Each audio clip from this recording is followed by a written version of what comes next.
जंगल में चिड़िया और उसका शौहर रहा करते थे। उनके पास 2 अंडे थे। वो उसकी बहुत ही ज़्यादा देखभाल किया करते थे और आज तो उन्होंने घोंसला भी बना लिया था। वो बहुत ही ज़्यादा थक गए थे तो उसकी बीवी चिड़िया ने कहा, देखिए, आज आपने बहुत ही ज़्यादा काम किया है। शुक्र है कि हमने अभी घोंसला बना लिया। अब ये अंडे बहुत ज़्यादा महफूज रहेंगे। हाँ हाँ, शुक्र है कि हमने घोंसला बना लिया।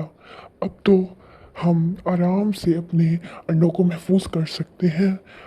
जब ये अंडे बाहर निकलेंगे तो हम इनके साथ बहुत ही ज़्यादा खेलेंगे और इनको बहुत ही अच्छी तरबियत देंगे, ताकि आगे से कोई भी ये ना कहे कि इनकी बुरी तरबियत है। और मैं अभी घोंसले को महफूज और करने के लिए फूल लेकर आता हूँ।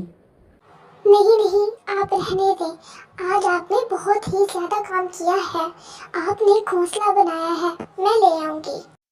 नहीं नहीं, तुम्हें अंडों के पास रहना चाहिए।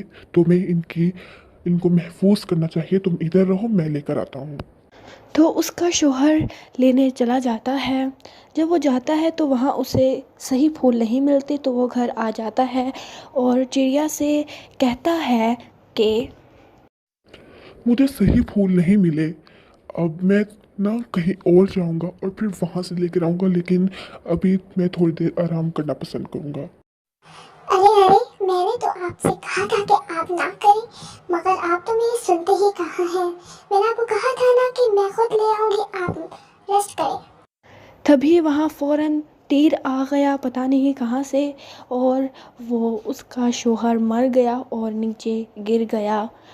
चिड़िया बहुत ही ज़्यादा रोने लग गई। अब वो क्या करती। फ़ौरन कालू कौवा और गोरी कौवी आए। उसने कहा, अरे बहन, हमें तो बहुत ही ज़्यादा अफसोस हुआ कि तुम्हारा शौहर अब इस दुनिया में नहीं रहा। तुम एक काम क्यों नहीं करती, तुम दूसरे जंगल चले जाओ, वहाँ तुम्हारी बहुत मदद होगी। क्या? नहीं नहीं, मैं इस जंगल को छोड़कर कहाँ जाऊँगी। दूसरे जंगल पे तो मैं किसी को जानती भी नहीं। यहाँ तो कोई भी मेरी मदद कर देगा, मगर वहाँ तो कोई भी मेरी मदद नहीं करेगा।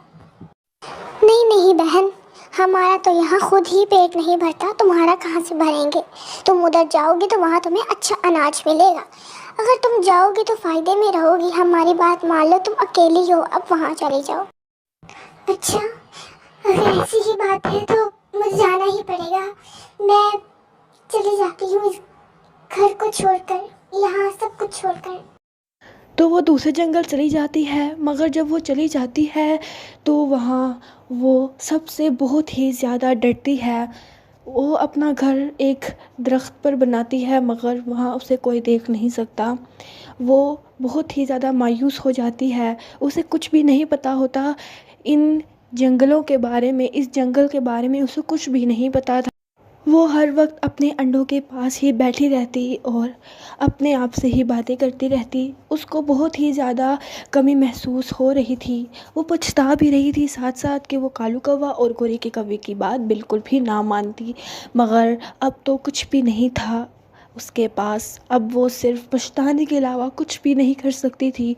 उसे तो अपना कुछ भी खुशी की झलक नहीं नज़र आ रही थी। बेचारी अब अकेली थी, ना कोई उसके पास था जिसके साथ वो बातें करती, हंसती खेलती। अब बस उसे यही आसरा था कि कब उसके अंडों में से बच्चे बाहर निकलेंगे और फिर वो उनमें मसरूफ़ होगी। तभी वहाँ एक रोबी नाम की चिड़िया आ गई। देखिए, मेरा कोई नहीं है, मैं अकेली हूँ। मेहरबानी करके मुझे आप अपने साथ रख ले। दरअसल मुझे इस जंगल का कोना कोना पता है, मुझे सब पता है। मैं आपको हर रोज़ खाना लाकर दूंगी, मैं आपके घर में सारे कामों में मदद करूंगी, लेकिन मेहरबानी करके मुझे अपने पास रखें। मैं आपके साथ रहना चाहती हूँ। मेरा कोई भी नहीं है जिसके साथ मैं बातें करूं। मुझे बहुत ही ज़्यादा कमी महसूस होती है कि काश कोई मेरे पास होता, मेरे साथ खेलता, मगर कोई भी नहीं है। देखिए, आप भी अकेली हैं, मैं आपके हर काम में मदद करवाऊंगी, आप मेरे साथ रहें।